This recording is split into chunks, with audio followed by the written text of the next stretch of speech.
For this installment of Current Reflections on the golden anniversary of the American Indian Higher Education Consortium, we are joined by one of the giants of the tribal college movement, Dr. Jim Shanley.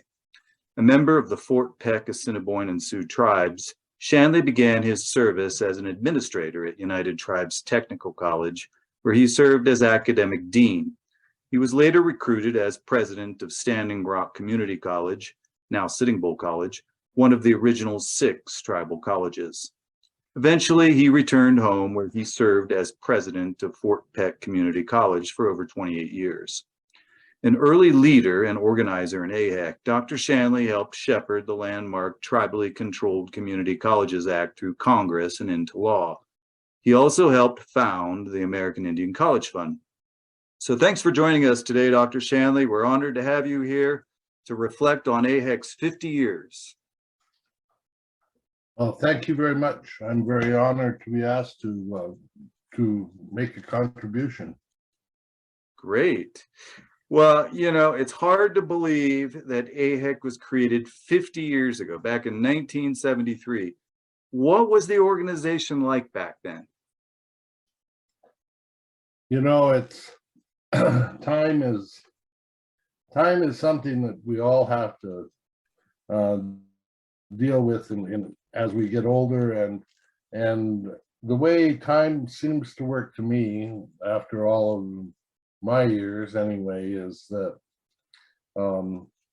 as you move, and historically it seems that way also if you bother to read history and have any sort of sense of its relativity, but things tend to get more sophisticated, more complicated as time goes by. And when you say 1973, I think people were in many ways much more naive than they are now. They had expectations that I think are starting to fade. In 1973, we still probably had unexplored places in the Amazon and in Africa where civilized human beings had hardly ever been. And that doesn't seem like that's possible just that long ago, but it's true. And I was thinking in 1970, it was really ironic because we had the whole movement for Black Lives Matter, which started over a Black man being beat to death in Minneapolis, Minnesota here 2 years ago.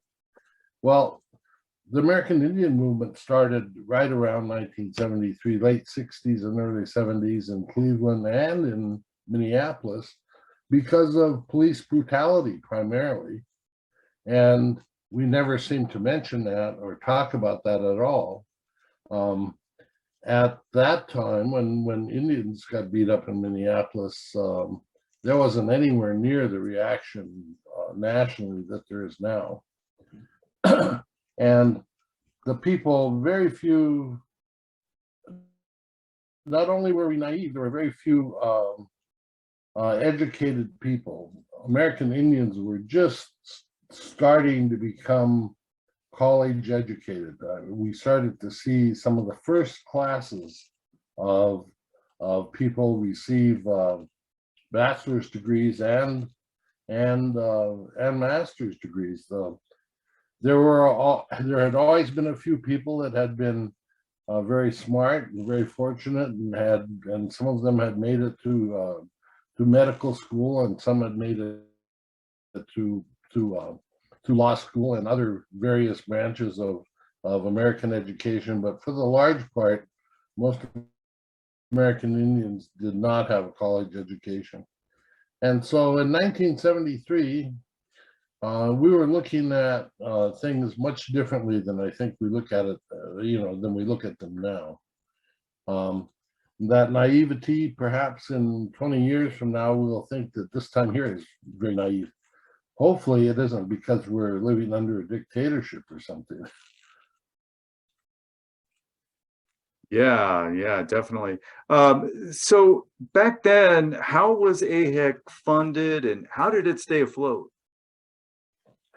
AIHEC came about, the consortium came about through a piece of legislation that was originally built to probably aimed primarily at black colleges, and it was called Title III of the Higher Education Act. And there was a lady in the Department of Education who managed, she knew that there was these small tribal colleges that had started, and she brought some of the leadership at that time, Dave Gipp, Lionel Bordeaux, I think Tom Shortbull. There was 4 or 5 people that were brought together, and at that time in 1968, the Navajo Community College had started, and there were about 4 or 5 colleges that had come along after that.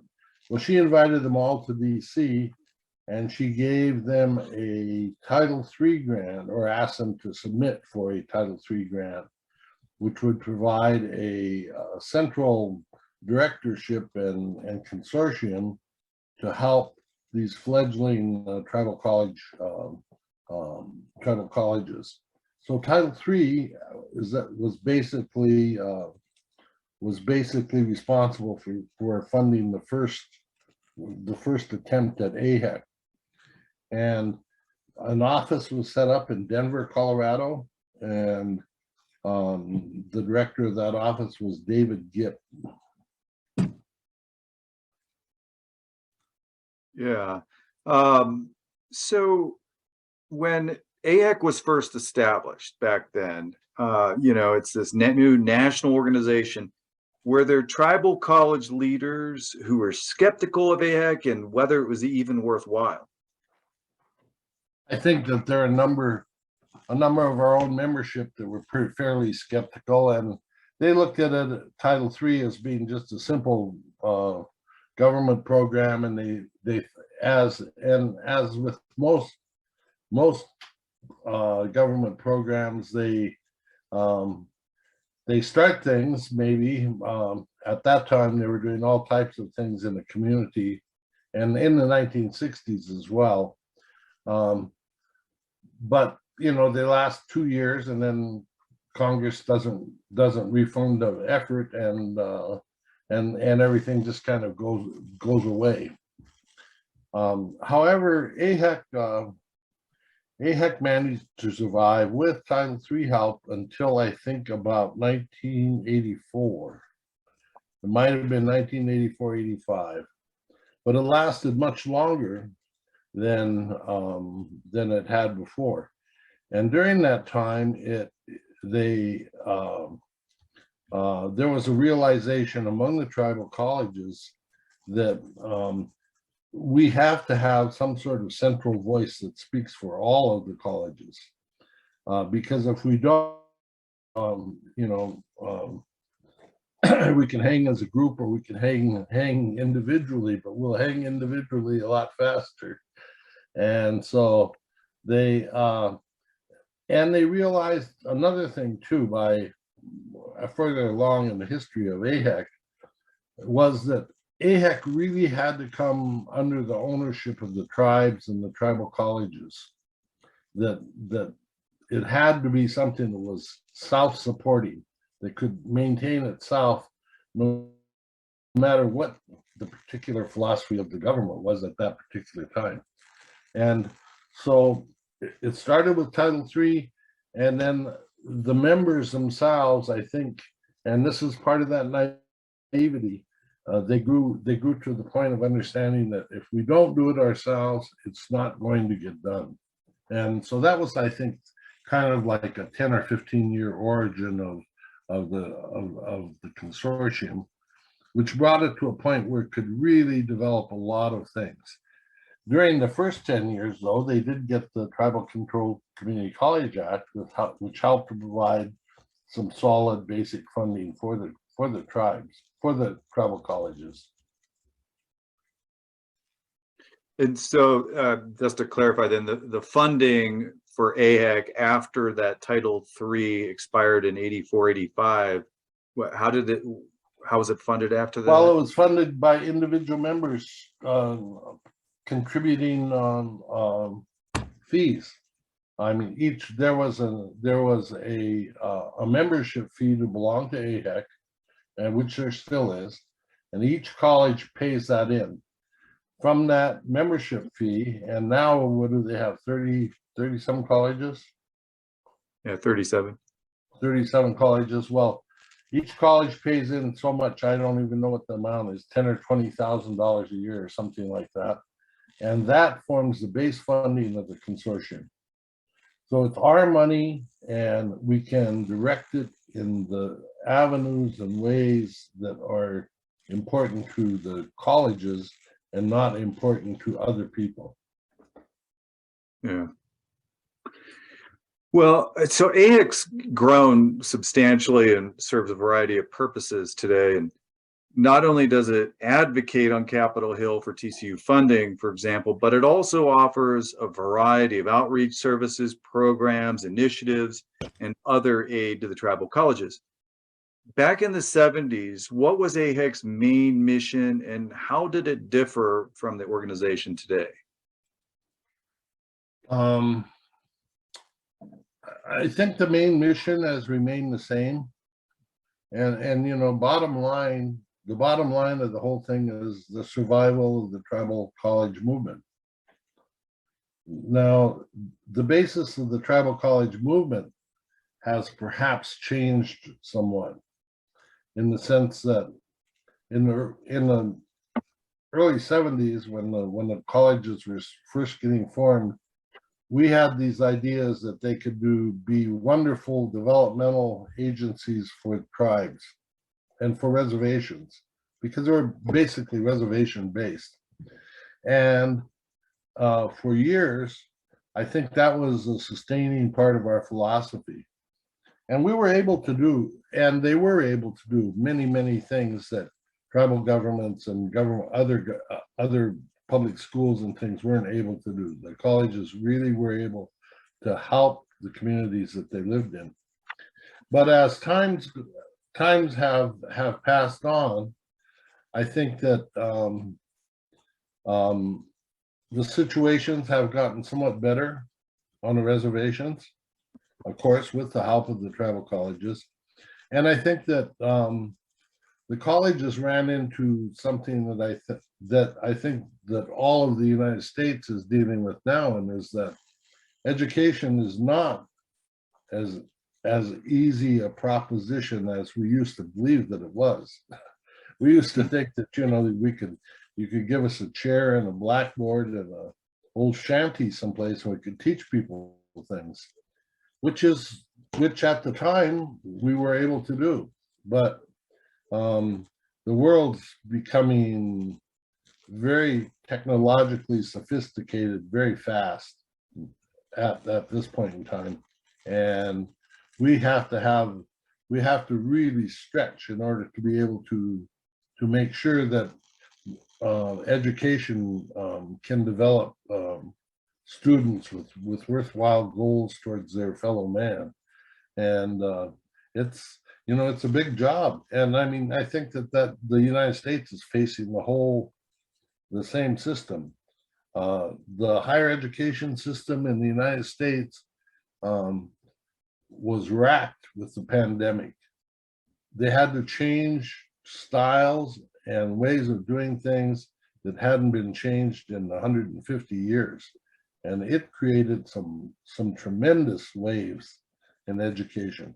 And we're not done making it through that process yet.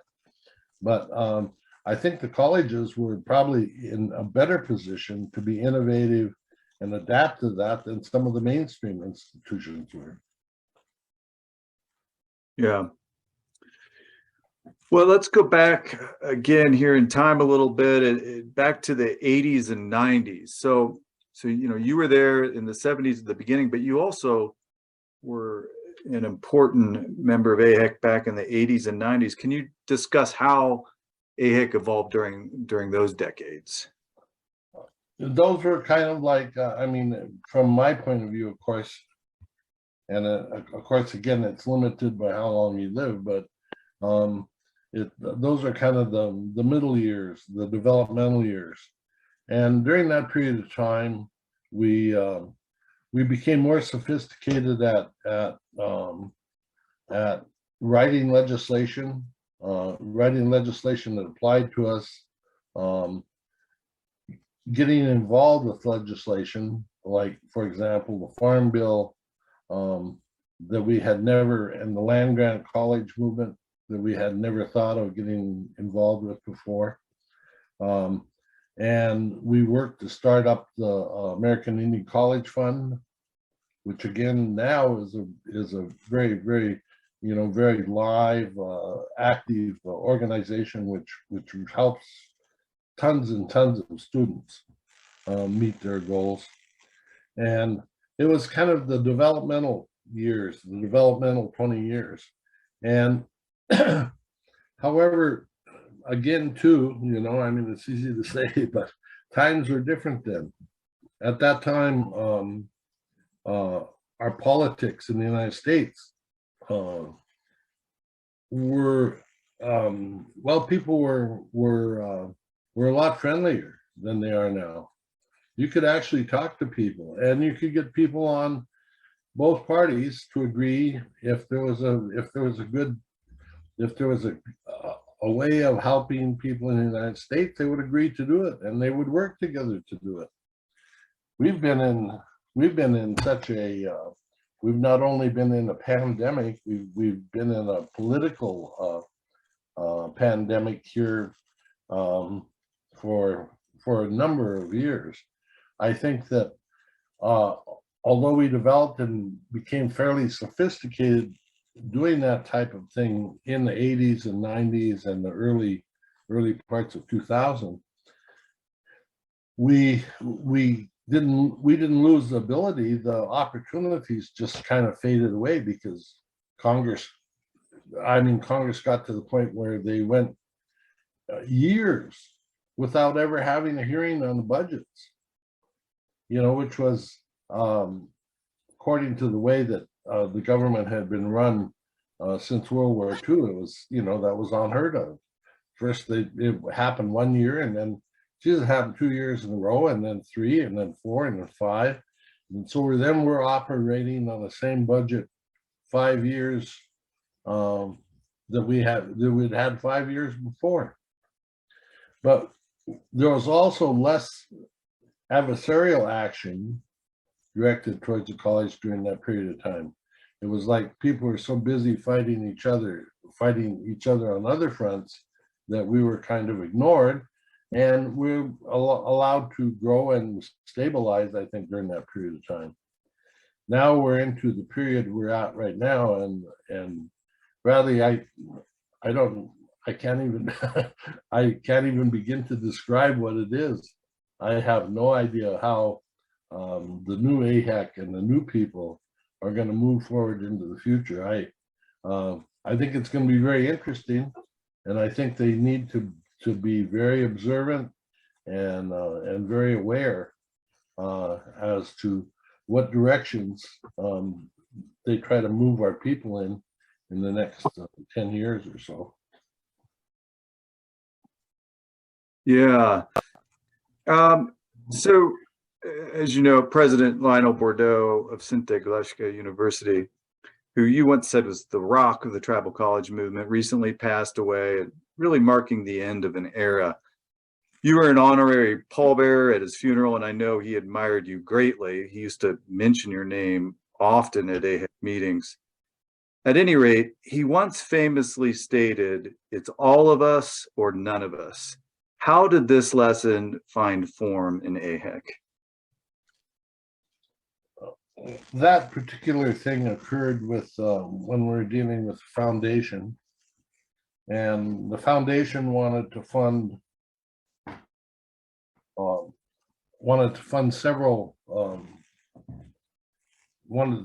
several colleges, and basically they were interested, I think, initially in a lot of their own public relations. Well, we funded the best, we funded the biggest, the best tribal colleges to do a particular thing that coincided with our foundation goals for the world. But Lionel said it's not, he said that's not gonna work. He said either he said you should fund us all, or he said don't fund any of us. You know, you act like you're doing us a favor when you split us apart, and you act like one group is better than the other, and you know, you don't mean to, but you denigrate the whole movement, which I think is very accurate, and was is a very insightful thing to say, because if the big don't stick up for the little, you know, who's going to stick up for the big? It doesn't. We either, you know, like I said, we should all hang together. Yeah, it's such a poignant lesson, and kind of immortal words. I think, you know, he'll always be remembered for that. So as AIHEC moves forward, looking forward to the next 50 years, what lessons can you offer this next generation of leaders that's coming up?